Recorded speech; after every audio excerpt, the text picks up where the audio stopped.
Good evening everyone. मैं सुमित काबरा हेम शिखर के चौथे पड़ाव में आप सबका स्वागत करता हूं।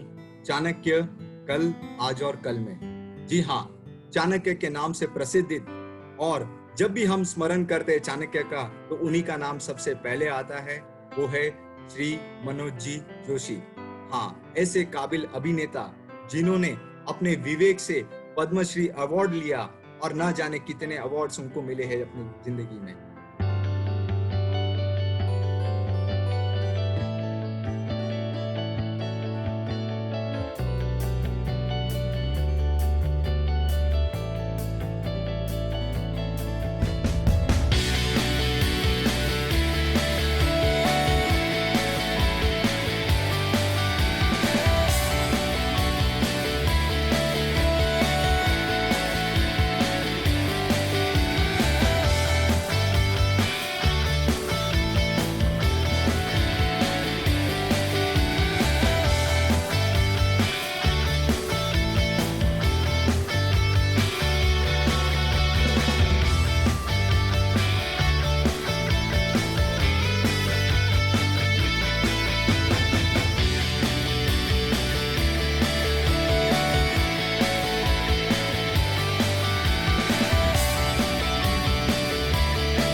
I would like to here invite Padma Shri Manoj Ji Joshi.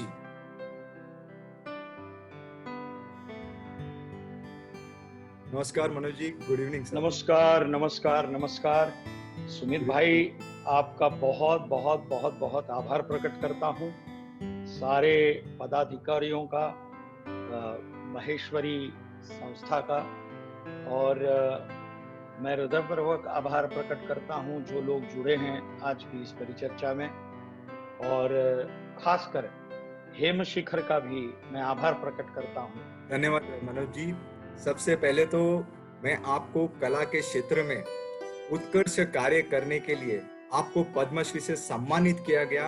मैं हेमा फाउंडेशन और यहाँ उपस्थित सभी दर्शकों की तरफ से आपको बहुत सारी शुभकामनाएं मनोज। धन्यवाद जी, धन्यवाद जी। 1998 से गुजरात से आपकी शुरुआत हुई और आप मुंबई आए। सफलता यात्रा वास्तविक में सबके लिए प्रतीक है और प्रेरणा स्रोत भी है। आपने 1998 में सरफरोश फिल्म से शुरुआत की और आज करीबन आप 110 फिल्में कर चुके हैं। एक सक्सेसफुल जर्नी में कहीं ना कहीं मनुष्य के जीवन में उतार चढ़ाव जरूर आता है। मैं समझता हूँ आपके निजी जीवन में भी ऐसा कुछ हुआ होगा। सर प्लीज हमें बताइए आपकी सक्सेसफुल जर्नी के बारे में। ऐसा है, एक मध्यम वर्गीय ब्राह्मण परिवार में, वेदांती परिवार में मेरा जन्म हुआ। ये मैं मेरा सौभाग्य समझता हूँ। और तो वैसे हम गुजराती हैं, साबरकांठा डिस्ट्रिक्ट के मूलतः रहने वाले, लेकिन 7 पीढ़ियों से मेरे जो पुरख थे वो 7 पुश्तें मेरी महाराष्ट्र में पली बड़ी हुई, रायगढ़ में। मेरे पिताजी जो थे भारतीय विद्या भवन में पढ़ते थे। 7 वर्ष उन्होंने साहित्य का, वेदांत का, पुराण का, भागवत पुराण में शास्त्री पदवी ली उन्होंने, और संस्कृत नाटकों में कभी कभार काम किया करते थे। इस व्यवसाय में, इस क्षेत्र में मेरा कोई नहीं था। तो मैं ऐसा मानता हूं कि मेरे ये जो कुछ भी मैं आज हूं वो मेरे जो वडील थे, मेरे जो ज्येष्ठ थे, मेरे दादा हूं, मेरे पिताश्री हूं, उनकी तरफ से जो कुछ भी अमृत मुझे मिला वो अमृत का पान करके ही मैं बड़ा हुआ हूं। और जो कुछ भी हूं वही संस्कारों के सिंचन के कारण। मनोज जी, बढ़ते हैं अगले पड़ाव में। मनोज जी, हमारे सबके जीवन में कहीं ना कहीं उतार चढ़ाव जरूर आते हैं, और चाणक्य के जीवन में भी ऐसा होता है। जब वो राजा धनानंद के दरबार में जाते हैं तब उन सबके सामने अपमानित किया जाता है, यहाँ तक कि उनको धक्का मार के गिरा भी दिया जाता है। सर, हमारे भी जिंदगी में कहीं ना कहीं, कभी ना कभी एक ह्यूमिलिएशन होता है, और वो ह्यूमिलिएशन फैक्टर से हम लोग भी कहीं ना कहीं कमिटमेंट करते हैं। सर, उन्होंने कैसे इस इंसल्ट को एक प्रतिज्ञा में बदली, और हम लोग को कैसे इस कमिटमेंट पे जाना चाहिए? सर प्लीज गाइड करें। एक बात समझ लीजिए, जो व्यक्ति इतना नीति शास्त्र कहता है, अर्थशास्त्र कहता है, वो क्या हिंदी फिल्म की तरह होगा? नहीं, मैं नहीं छोड़ूंगा, ऐसा नहीं है। इतना संकुचित नहीं है। हाँ, मेरे नाटक में प्रतिज्ञा का भी सीन है। वो सीन नाटक में है, वो उसके अंतर्मन के भाव क्या है वो दिखाने के लिए वो जरूरी है कि अंदर का क्रोध है, आंतरिक क्रोध है, आंतरिक प्रतिज्ञा है, क्रोध नहीं है, आंतरिक प्रतिज्ञा है। वो क्यों है? वो इसलिए है, वो खुद के अपमान के लिए नहीं है कि मेरा अपमान किया इसलिए मैं नहीं छोड़ूंगा। नहीं, उनका उद्देश्य क्या था? और एक बात सोचने जैसी है, वो मगध क्यों आए, ये भी सोचने जैसी बात है कि उन्होंने संपूर्ण भारतवर्ष को जब सोचा तो मध्यवर्ती शासन कहां रहेगा, केंद्र कहां रहेगा? हम जब कोई भी हमारी फैक्ट्री बनाते हैं या 2-3 काम जो करते हैं, उस वक्त हम सोचते हैं कि हमारा ऑफिस कहां होगा, हमारा शासन कहां से चलेगा, एडमिनिस्ट्रेशन कहां से चलेगा, वो सोचते हैं। इसलिए वो आए वहां कि नंद तो भयंकर है, गए, बातचीत की, दरबार में जिस तरह से उनका अपमान हुआ, उस अपमान को उन्होंने पर्सनल अपमान नहीं माना कि ऐसे जितने भी नंद है भारतवर्ष में, उनका निकंदन ही एकमात्र उपाय है और कुछ नहीं है।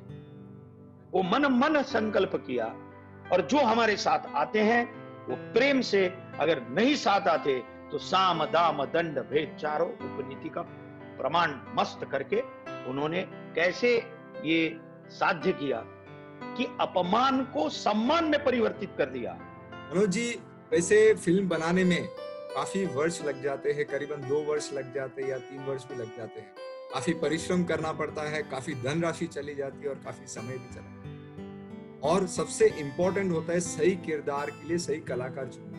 ये सेम चुनौती हम लोग जब बिजनेस स्टार्ट करते हैं, हमारे लिए भी वैसे होती है कि करीबन 2 साल या 3 साल वर्ष काम करने के बाद हमको कभी एक पल ऐसा महसूस हो जाता है जब हमको लगता है कि हम लोग आगे बढ़ नहीं पाएंगे, हम कारोबार में कहीं ना कहीं फेल हो रहे हैं। सर, आपके साथ भी वैसे ही होता है? 2 साल या 3 साल काम करने के बाद आपकी जब या फिल्म हिट या फ्लॉप हो जाती है, जब फ्लॉप होती है तो आपकी मन स्थिति कमजोर हो जाती है, आपका मनोबल ठीक नहीं रहता है। सर, उस वक्त कैसे आप लोग इसको मैनेज करते हैं सर, और कैसे अगले फिल्म के लिए प्रिपरेशन करते हैं?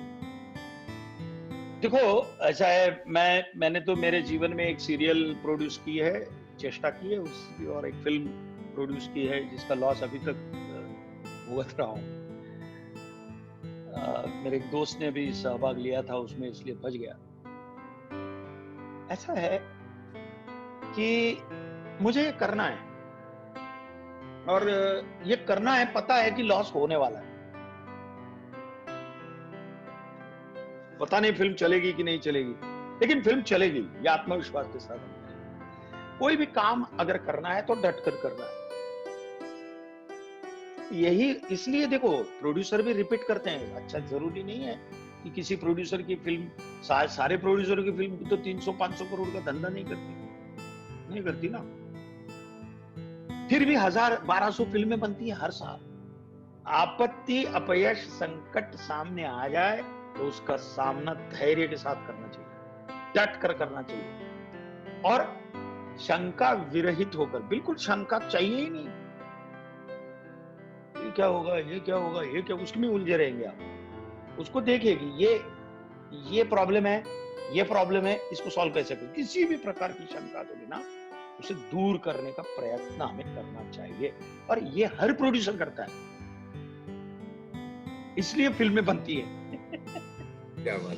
तो धीरज जो है ना, ये मंत्र है।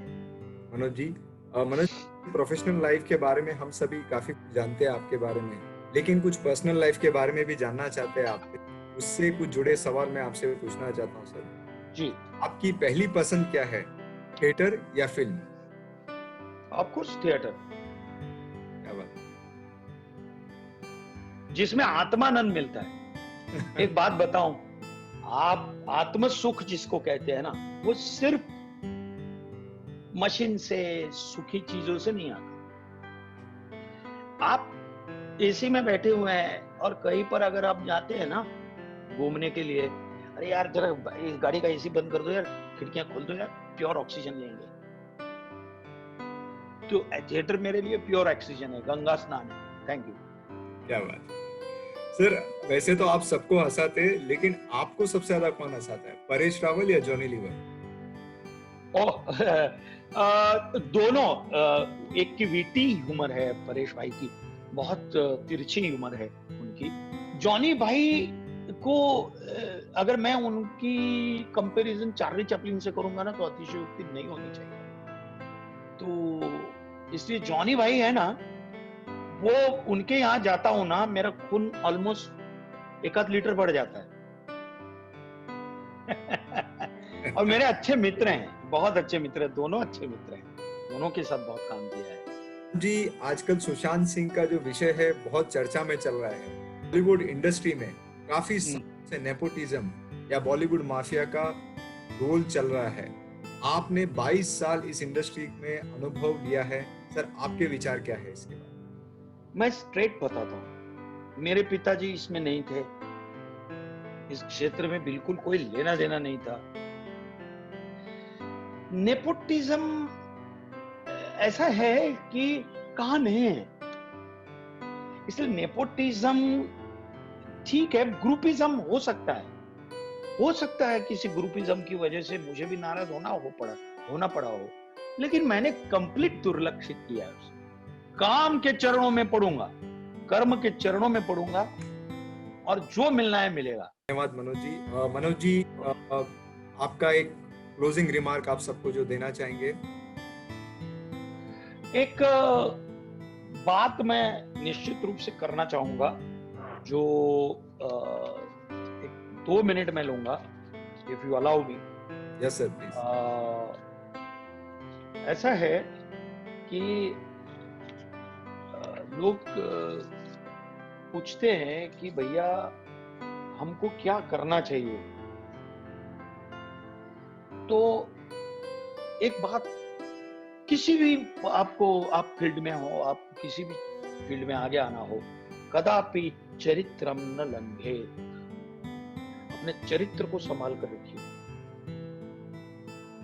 और चरित्र को संभालते वक्त मैं कौन से कुटुंब का हूं, मैं कौन से कुल का हूं, ये प्लीज संभाल कर रखिए। आपको ना वो बिल्कुल, ये सारे देखो, आज ये सुशांत सिंह का केस चल रहा है, सीबीआई की जांच चल रही है। अच्छे घर के लोग काम, मोह, लोभ, नशे में डूब जाते हैं, और वो हमारा चरित्र कब उल्लंघन हो जाता है पता नहीं चलता। तो ये सब कुछ संभाल कर रखिए बस, और अपने काम पे लगे रहिए, आपकी विजय निश्चित है। इसलिए कदाचित अपि चरित्रम न लंघेत, चरित्र का उल्लंघन कभी नहीं करना चाहिए, इतना याद रखना। बहुत बहुत धन्यवाद ji. Thank you very much for such a great closing remarks. मैं समझता हूँ यहाँ जितने उपस्थित दर्शकों और युवाओं जिन्होंने आपको सुना आज, वो वास्तविकता में कुछ ना कुछ सीखेंगे और अपनी निजी जिंदगी में अमल करेंगे। भाइयों और बहनों, अगला हेमशिखर 5वां प्रभाव, आने वाली जो व्यक्तित्व है वो वास्तविकता में सबके मुंह पे है। आज इंडिया की first female IPS officer Kiran ji Bedi, one of the best orator of India. Stay tune, आपको समय, और ये सितंबर में रहेगा, समय और दिनांक दोनों के बारे में बताएंगे। बहुत बहुत धन्यवाद for attending this episode and this event, and for encouraging us for bringing such kind of speakers. Thank you very much.